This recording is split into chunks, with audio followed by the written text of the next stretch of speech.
Oh, speaking of which, if Ravenous isn't here, go subscribe to Ravenous. He has really good information and he knows all his stuff.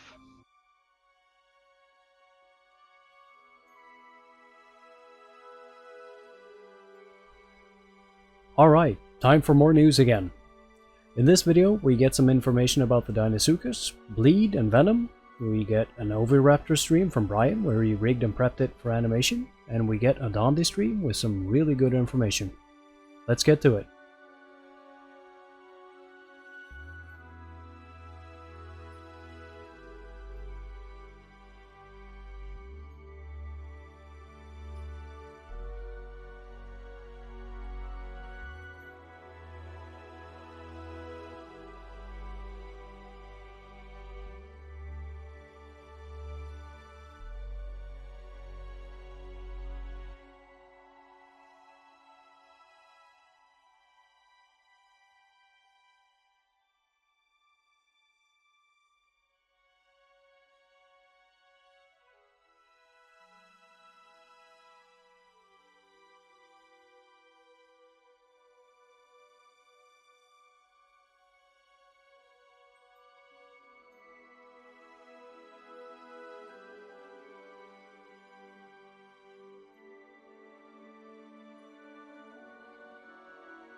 And now for the dev stream from Dondi. Apparently Dondi hates having to listen to himself, so he wanted me to either subtitle or narrate the footage myself, so I agreed, and that means no sassy Dondi for you guys and you're stuck with me. Sorry. To start off, I've chopped this up and reorganized a little to keep the topics more or less coherent rather than chronological, so here goes.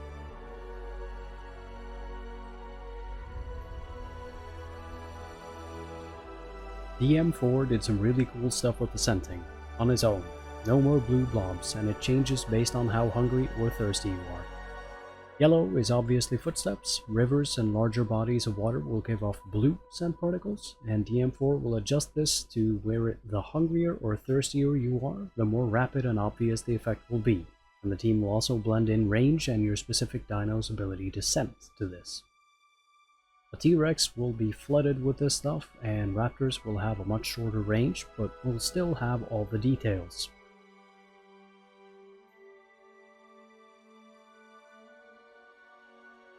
The effect is made out of bubbles at the moment, but it will be custom made.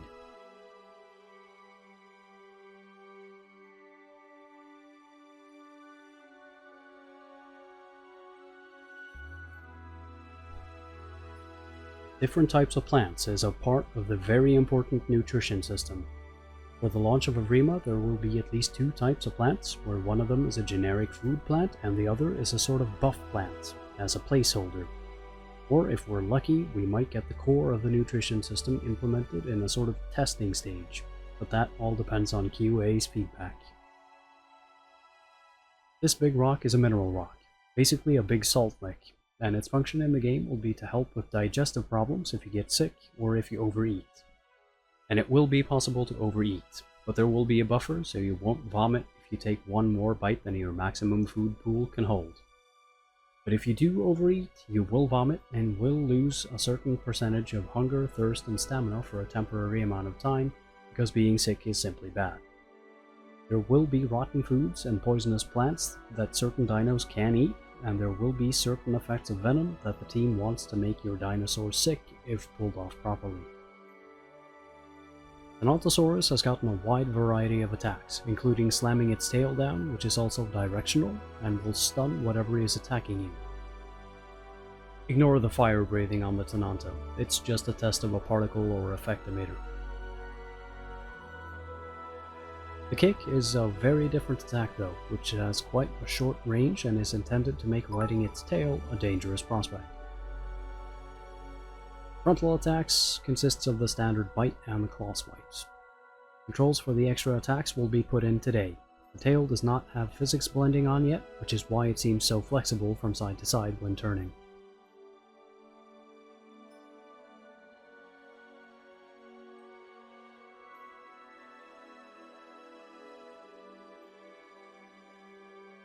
There's also a new version of the Raptor Pounce. Dondi mentioned the Pounce having a crouch buff of some sort, but that is as of yet not in game. But Felipe has added in aiming the Pounce based on the angle of the camera. The leap itself is currently way too slow.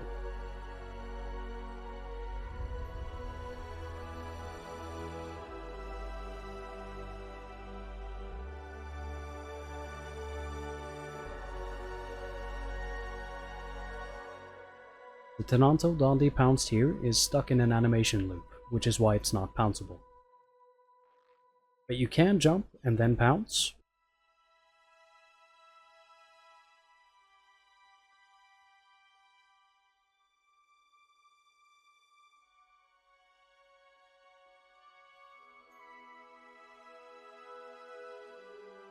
Or drop down on prey and pounce them while falling. It's apparently not set up in the test level, but when you kill things of a certain size, the prey will auto-transfer to your mouth, meaning that a Thananto herd protecting a baby will not be able to camp the carcass as it will auto-transfer to your mouth and let you run off with it. An adult Utah will also be able to pin smaller Utahs and young Thanantos and completely ruin their day. Dondi seems to be very excited about Thananto and Utah being fleshed out to the degree that they currently are. Most of what remains to do on them is squashing bugs and polish. Once that's ironed out, they will be looking at another large global system after the initial release, They might be able to get it in before the release, but if they do, it won't be to the full extent that they want. But that system is the bleeding aspect of tracking and hunting. Once that's done, they will pretty quickly move on to the next animal.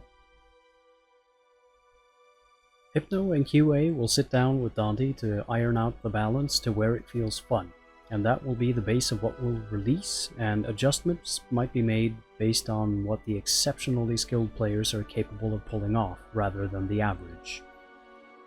Bryan pitched having thermal uplifts for flyers to be able to glide through and get lift without using stamina.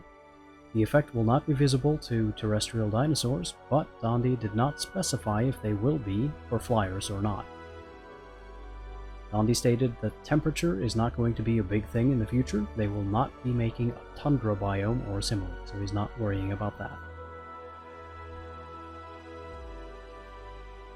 Dondi said that he knows for a fact they need to implement the fish in order to have players be able to play as Deinosuchus, as the Utah's Pounce is the groundwork for Dino's Death Roll and Allo's Grapple.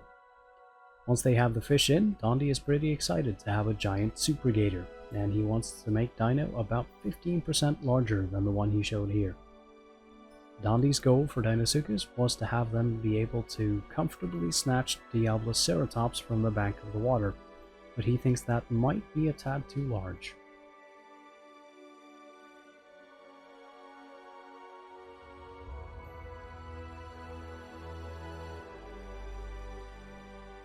Here's Dondi comparing sizes between Utah, Tenanto, and Dino after adjusting Utah to where it should be.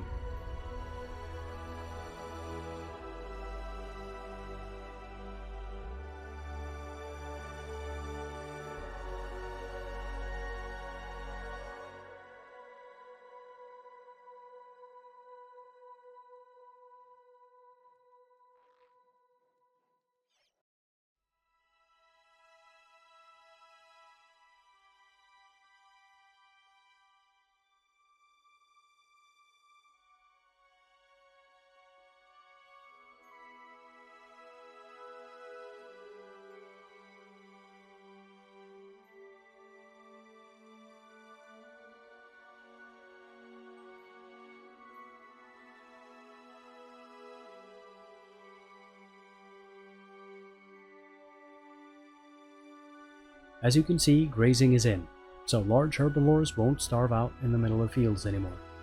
But it doesn't add anything if you have any meaningful amount of food already though. Dondi's example was that grazing will get you up to something like 10%. He also said that you will have to get food because having low hunger and low water adversely affects everything your dino does, including growth, stamina costs when you do things, and the amount of damage you put out. So if you're AFKing or barely scraping by, best of luck.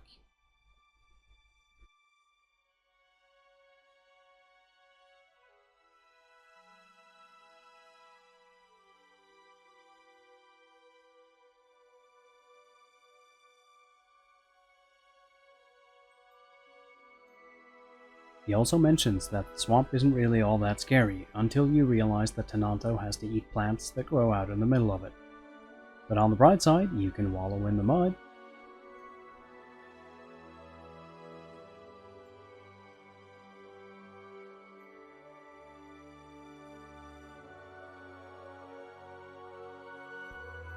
He also shows more of the swamps to let us have an understanding of how they work. There will be places where it's really obvious that you can just walk through, and there will be places just deep enough for something awful to hang out in it. You could find a safe route through, or you could just splash into the deep end.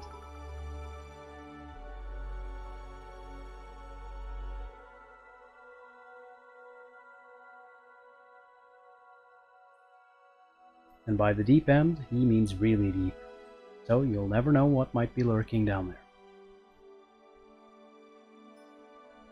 Dondi also talked briefly about the benefits of wallowing in mud, and said that it will prevent certain scent-related things from happening, and they will be adding in little things your dino will want to do, like rubbing against trees, wallowing in mud, ceratopsians scratching their horns against trees, and things of that nature. Little tiny things your dino will want to do, that you don't have to do, but would give you nominal boosts to whatever your dino is doing. Little things like that make your dinosaur happy, and by keeping it happy, everything goes smoother for you, growing faster, stamina, and so on. Encouraging players to do this stuff without punishing them far too severely if they don't. So, to quote Dondi, "Hey, it's not like wallow in this fucking mud or get stressed out and have a heart attack." He also said that they are looking into adding shared emotes, like dinosaurs affectionately pressing their heads together, one leaning on the other, or posture fighting animations like packies headbutting each other without anyone taking damage, strictly for vanity. Other examples he mentioned were Rex laying around with its jaws open and having birds fly in and pick scraps out of its teeth, and preening. Now, unfortunately, Ikenema will not be making it into the initial release, because Ikenema was impossible to get a hold of after they got bought by Apple. So the team looked at alternatives, but Ikenema is now back. They have contacted the team, and Dondi wants to go with them, rather than having to settle for something other than what he wants for IK. Lastly, Dondi wanted to tell us all this stuff because he wants to temper expectations for when Oviraptor comes out in June. We will find a lot of stuff that QA didn't. They want to fix and make sure that they have the first systems in place before introducing and piling on even more issues on top of the first ones. They intend to release each feature one by one and dinosaurs along with them. The team currently has a pool of dinosaurs that are in air quotes done, that have no place in the roadmap currently. These dinosaurs will be released either for ecosystem reasons, or by way of posting a large-scale community vote for which one of them to add next, in part because this was not done the first time. That's all I had for this one, but I'll be back with more as soon as I can. Thank you so much to all of my Patreons, you guys are incredible. Stay safe, and I'll see you in the next one.